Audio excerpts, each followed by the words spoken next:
Evening 7 மணில இருந்து night 12 மணி வரைக்கும் நம்ம ரேபிடோ ஓட்ட போறோம். இந்த ரேபிடோ ஓட்டி நம்மளால எவ்வளவு ஏர்ன் பண்ண முடியுதுன்னு பார்க்க போறோம். வீடியோ முழுசா பாருங்க.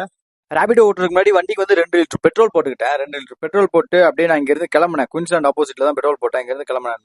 சன்செட் செம்மையா இருந்துச்சு. சன்செட்டை பார்த்துட்டு அப்படியே நான் கிளம்புனதும் கரெக்டா ஒரு 7 மணிக்கு நான் வந்து டியூட்டி ஆன் பண்ணேன். 7 மணிக்கு நான் ஆலந்தூர் வந்துட்டேன். ஆலந்தூர் வந்ததுமே ஒரு டியூட்டி ஆன் பண்ணேன். நான் காலையில ஆஃபீஸ் போகும்போதே போற வழியில 2 ஆர்டர் ஒன்று முடிச்சேன். அது ஆர்டர் வந்து ஒரு 86 வந்துச்சு. 2 ஆர்டருக்கு சேர்த்து நீ எடுத்து ஓட்டின எல்லா ஆர்டருமே லாங் ஆர்டர் தான். இங்க ஆலந்தூர் டு வியாசர்பாடியில இருந்து சென்ட்ரல் இந்த மாதிரி எல்லாமே லாங்காவே இருந்துச்சு. லாங்காவே இருந்துச்சுன்னா நமக்கு இன்கம் கொஞ்சம் அதிகமா கிடைக்கும். ஒவ்வொரு ஆர்டரா முடிச்சுட்டு இன்னைக்கு வந்து சார்ஜ் வேற மொபைல் சுத்தமா இல்ல. ஏன்னா நான் 12 மணி வரைக்கும் ஓட்டலாம்னு பார்த்தா கடைசியில பார்த்தா சார்ஜர் எடுத்துட்டு வராம விட்டுட்டேன். சார்ஜ் என்கிட்ட கம்மியா தான் இருந்துச்சு. பார்த்தா உங்களுக்கே தெரியும். 19% சார்ஜ் இருக்கிறப்ப நான் வந்து சென்ட்ரல் கிட்ட இருந்தேன். சென்ட்ரல்ல இருந்து நான் வீட்டுக்கு போறதுக்கே எப்படி பார்த்தாலும் ஒரு 1/2 hour ஆகிரும். இருந்தாலும் சார்ஜ் நிக்காது. சரி ஆர்டர் க்ளோஸ் பண்ணிக்கலாம் அப்படிங்கிறதுனால வந்து ஆஃப் டியூட்டி ஒரு 10:40க்குலாம் ஒரு ஆஃப் டியூட்டி போட்டுட்டேன். போட்டு முடிச்சதுமே நமக்கு இன்னைக்கு வந்த வருமானம் எவ்வளவுன்னு பாத்தீங்கன்னா, இன்னைக்கு வந்து நான் 8 ஆர்டர் முடிச்சிருந்தேன். 8 ஆர்டருக்கு எனக்கு வந்து எவ்வளவு கிடைச்சிருக்குன்னு பாத்தீங்கன்னா 606 ரூபா கிடைச்சிச்சு. இதுல வந்து கமிஷன் பாத்தீங்கன்னு வச்சுங்களேன் 134 ரூபா எனக்கு கமிஷன் பிடிச்சாங்க. இது போக எனக்கு கையில மிஞ்சினது எவ்வளவுன்னா 472 ரூபா. இன்னைக்கு எனக்கு 3 மணி நேரம் 40 நிமிஷம் ஓட்டுனதுக்கு எனக்கு கிடைச்சது 472 ரூபா கிடைச்சிருக்கு.